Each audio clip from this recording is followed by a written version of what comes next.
how did you and Perry break up your guys' roles? That was more, it shifted more over time.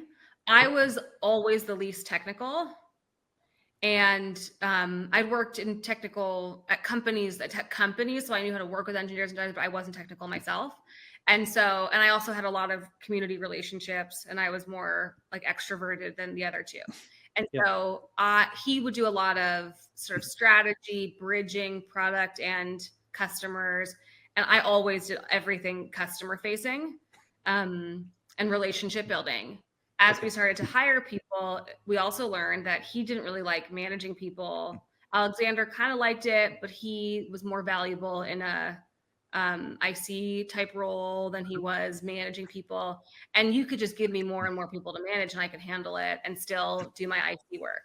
Yeah. And so as the company grew, pretty much everyone ended up reporting into me, and I managed and did goal setting and all of those things. But we had quarterly goal setting.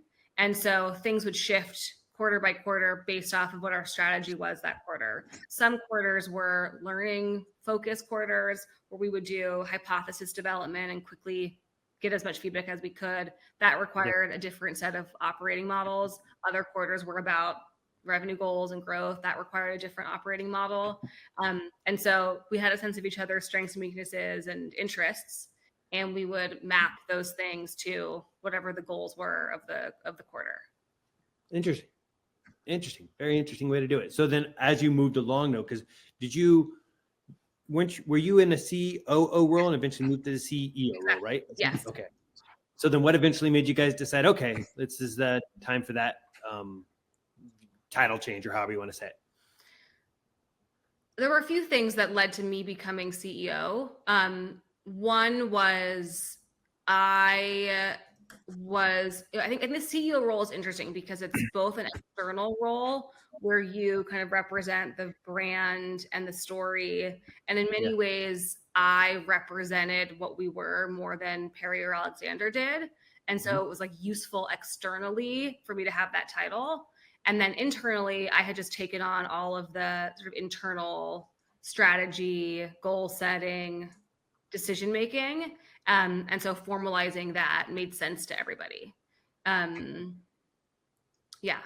One thing for the edit, I don't want to talk about this in this because I think it's like disrespectful to Perry, but Perry also left the company.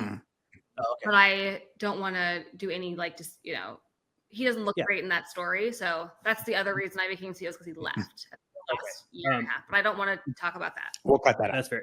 Is it okay? Should we still leave in the CEO thing, or just leave that out? If it still feels interesting, you can. Okay. But it's like kind of a confusing answer because the real reason is that he left. 100%. And I was sort of being the CEO the whole time anyway. Yeah, I get you. That's why. Okay. But he left for like personal. I don't want to disrespect him in any way.